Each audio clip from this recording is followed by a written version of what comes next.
How's it going, everyone? Today I'm coming at you with a Durum-Flaxseed bread.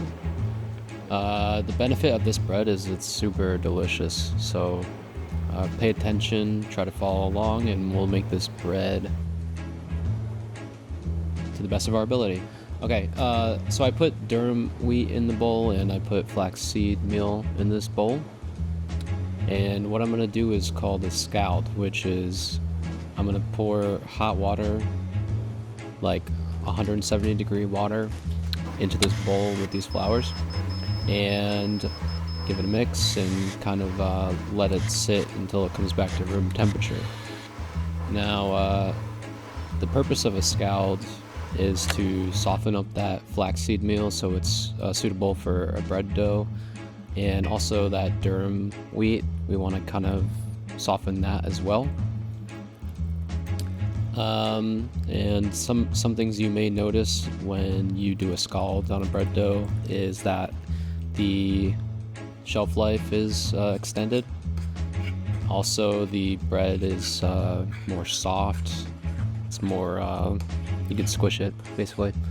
So yeah, you should try scalding flour for the bread dough. It is kind of a cool technique, and it lets you achieve things that aren't normally possible when just mixing flour and water. Excuse me. So yeah, I'm just gonna cover this and let it sit on the counter, and at the same time I'm gonna start the autolyse for the base dough. And we're just going to let the autolyse sit for 2 hours. So in that 2-hour window, the scalded flour should come to room temperature, which is perfect. So yeah, I'm using a high protein flour and a lower protein flour, and I'll include the recipe in the description so that you can get the amounts.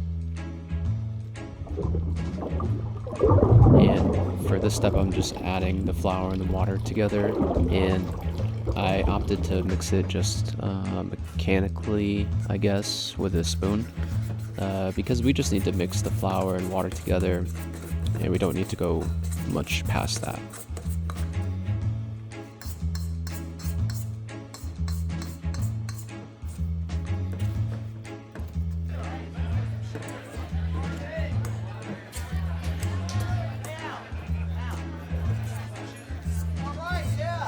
So yeah, the addition of the durum wheat and the flax meal give this bread a great taste, and it doesn't really compromise the overall bread structure. It still is very good quality, I guess I want to say. It eats easy. It's not dense. I think that's due to the scald, but it's both this good quality, eating quality, and a good flavor, and it is delicious. So I suggest you give this recipe a try. So yeah, I added the salt and the levain to the base dough, and I'm gonna mix it kind of just until it's incorporated, and then I'll be putting it into this container for bulk fermentation.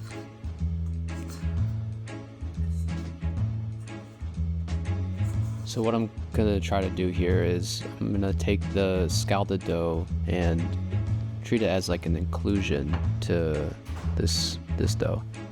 So I'm gonna stretch out this dough to the perimeter of the container, or as best I can do. It's not perfect, right? But it doesn't matter.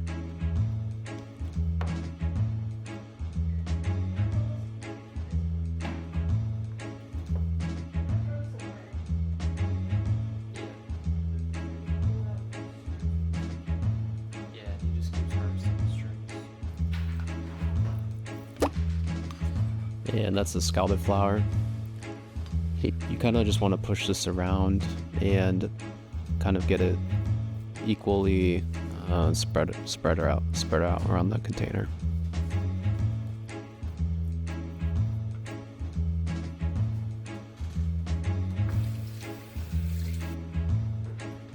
And after that, we're just going to give it a simple fold. At the start here, you're going to see the dough tear and it's going to look kind of ugly. But after a few folds, we'll get it more homogenized and it'll look more like a bread dough.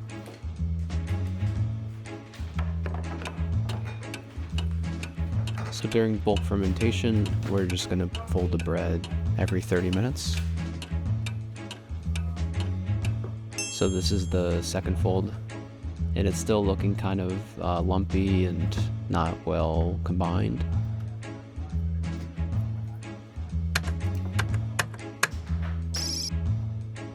But you can see it's a little bit more stretchy. It sat for 30 minutes, so the gluten had a chance to kind of relax, and we can kind of stretch it easily.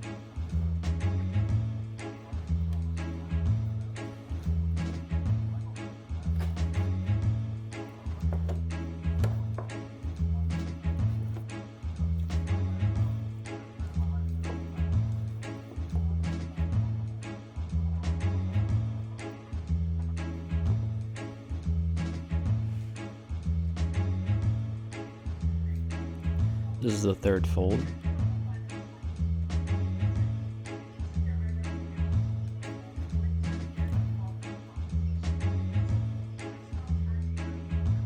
You can see I'm picking up the sides of the dough and stretching them up and out, like sideways.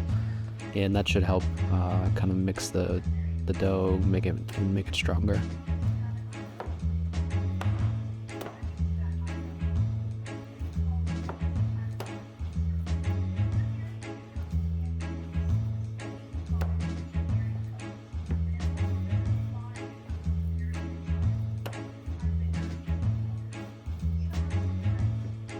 You can see the dough is kind of well mixed at this point. It's pretty homogeneous.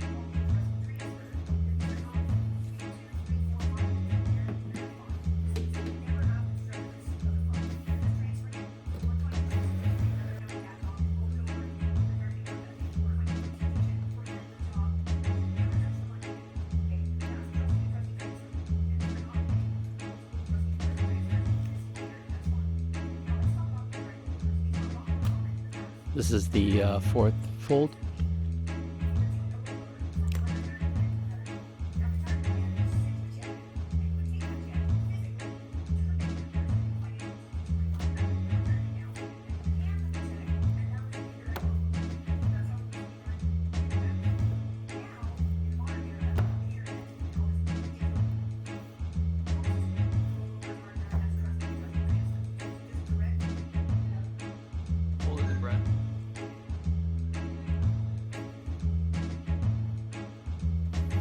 And this is the fifth and the final fold.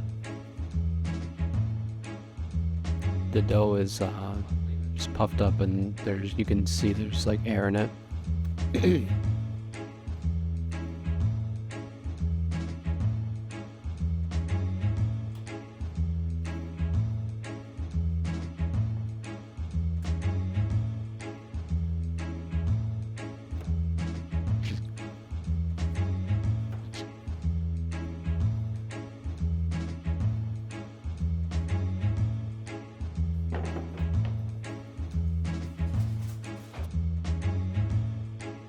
So after another 30 minutes, I'm gonna put it out onto a floured board and do the pre-shape. So I just folded the sides of the dough in towards each other, and then I'm rolling it down the middle to create a boule.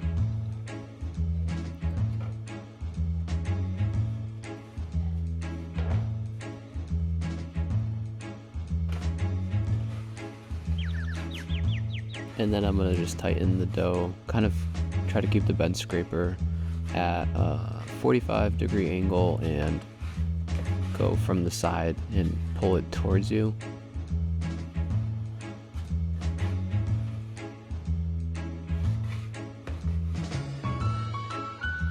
I do a aggressive kind of tight pre-shape so that I can do a kind of simple final shape.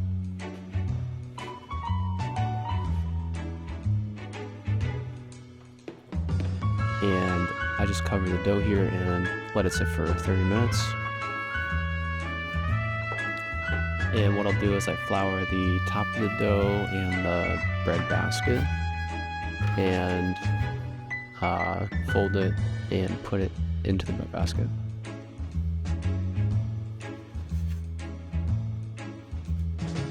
And I just want to close the seam on the bottom here.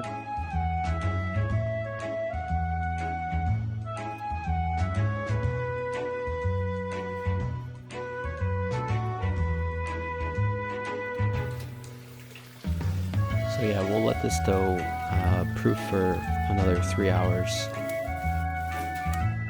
And you'll see here I do like a poke test to determine that the proofing is over and we're ready to bake. The indentation comes back slowly and it kind of remains there. And the bread, you could still see it in the picture here. So we're good to bake.